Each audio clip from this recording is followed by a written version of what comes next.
Praise the lord. మన ప్రభువైన యేసుక్రీస్తు వారి నామంలో ప్రతి ఒక్కరికి శుభాభివందనాలు తెలియచేసుకొంచున్నాను. అపోస్తలుల జీవిత చరిత్రలో యేసుక్రీస్తు వారి శిష్యుడును అపోస్తలుడైన బర్తులోమయి గురించి ఈ వీడియోలో క్లియర్గా తెలుసుకుందాము. బర్తులోమయి యేసు ప్రభు వారి 12 మంది శిష్యుల్లో ఒకడు. బర్తులోమయి అనగా తోలమయి కుమారుడు అని అర్థము. ఇతడు నఫ్తాలి గోత్రికుడు. బర్తులోమయికి గల మరో పేరు నతనయేలు. హెబ్రీ భాషలో వ్రాసిన అపోక్రిఫా సువార్తలలో బర్తులోమయి మత్తయి సువార్తను చేతపట్టుకొని హిందూ దేశ ప్రాంతానికి వచ్చి పరిచర్య చేసినట్లు చెప్తారు. ఆల్ బహనసా అనే ఒయాసిస్ ప్రాంతంలో, తరువాత పాలియానం దేశంలో, ఆసియా మైనరు ఫ్రిగియాలోను పరిచర్య చేసినట్లుంది. ఫ్రిగియాలోని హెయిరోపోలిస్లో ఫిలిప్పుతో కలిసి పరిచర్య చేశాడు బర్తులోమయి. ఫిలిప్పు సేవా కార్యక్రమంలో వ్రాతలలో బర్తులోమయి సేవా వివరములు, వారిద్దరూ కలిసి చేసిన పరిచర్య వివరాలు ఉన్నాయి. హెయిరోపోలిస్ ప్రాంతపు వారు ఫిలిప్పును బర్తులోమయిని సిలువ మరణానికి అప్పగించాలని నిర్ణయించి వీరిద్దరిని సిలువకు కట్టారు. కానీ అక్కడున్న న్యాయాధిపతులు కొన్ని కారణాల వల్ల బర్తులోమయిని విడుదల చేసి ఫిలిప్పును మాత్రమే హతసాక్షిగా చంపారు. జాన్ క్రిజోస్టమ్ అనే చరిత్రకారుని ప్రకారము బర్తులోమయి అక్కడ నుండి కాయోనియా ప్రాంతానికి పరిచర్యకు వెళ్ళాడు. ఆయన పరిచర్యలో చివరి ప్రాంతము అర్మేనియా ది గ్రేట్లోని ఆల్జానోఫిల్.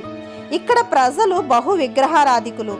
ఇక్కడి గవర్నర్ ఆదేశాల ప్రకారము బర్తులోమయి తలక్రిందులుగా సిలువ వేయబడి క్రూరమైన హింసకు లోనై హతసాక్షిగా మరణించాడు.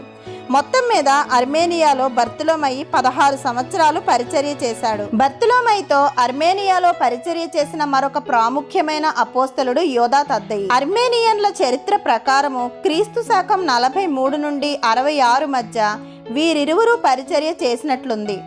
తద్దయి క్రీస్తు శకం 68లో హతసాక్షి మరణం పొందాడు. అంతేకాక వీరు మరణించిన కాలంలోనే అచట క్రైస్తవులుగా మారిన సుమారు 1000 మంది హతసాక్షులుగా మరణించారు. యేసుబియాస్ అనే చరిత్రకారుడు ఈ విషయాన్ని వివరించారు. బర్తులోమయి తన బోధనలలో విగ్రహారాధనను బహిరంగంగా ఖండించేవాడు. ఇతడు సేవ చేసిన సుమారు 26 సంవత్సరాల కాలంలో ఇతని అంగీ పై వస్త్రము పాతదిలా మారలేదు, చిరిగిపోలేదు. ఇతని పాదరక్షలు, చెప్పులు లేక బూట్లు తన పరిచర్య కాలంలో ఇంచుమించు 26 సంవత్సరములు పాడు కాలేదు, అరిగిపోలేదు, తెగిపోలేదు అని గమనించిన వారిని బట్టి చెప్పబడింది. ఇతడు రాత్రింబగళ్లలో 100 సార్లు ప్రార్థన చేసేవాడు. బర్తులోమయి స్వరము బూరధ్వని వలె వినిపించేది. ఈయన పరిచర్య అంతటిలో దేవదూతలు ఈయనకు తోడుగా ఉండేవారు. ఇతడు బహుభాషా కోవిదుడు. తన సేవా పరిచర్య కాలమంతా చిరునవ్వుతో ఉండేవాడు. అంతము వరకు ఇతడు తన కార్యక్రమములను బహు చక్కగా నిర్వర్తించాడు. ఇంకా బర్తులోమయి అనేక అద్భుతములను తన పరిచర్యలో చేశాడు. అక్కడి రాజకుమార్తె పిచ్చిది. ఆ అమ్మాయిని బాగు చేసి రాజు పూజించే విగ్రహమును బాహాటంగా బయటికి తెప్పించి అందరి సమక్షంలో ఆ విగ్రహంలో దాక్కొని ఉన్న సాతానుని గద్దించగా అది బయటికి వచ్చింది. ఆ సాతానుని పారదోలాడు బర్తులోమయి. ఈ దారుణమైన విషయాన్ని రాజు, అక్కడున్న ప్రజలందరూ కళ్ళారా చూసి రాజుతో సహా అనేకులు క్రైస్తవులుగా మారి బాప్తిసం పొందారు. అంగీకరించిన వారు ఆ రాజు సోదరుడైన ఆస్టియాగస్ నొద్దకు వెళ్లారు. ఇతడు వెంటనే బర్తులోమయిని బంధించాడు. చెరలో పెట్టించి గుదియలతో కొట్టించి కర్రలతో బాది ఆయన చర్మమును ఒలిపించి హింసకు బాధకు గురి చేశాడు.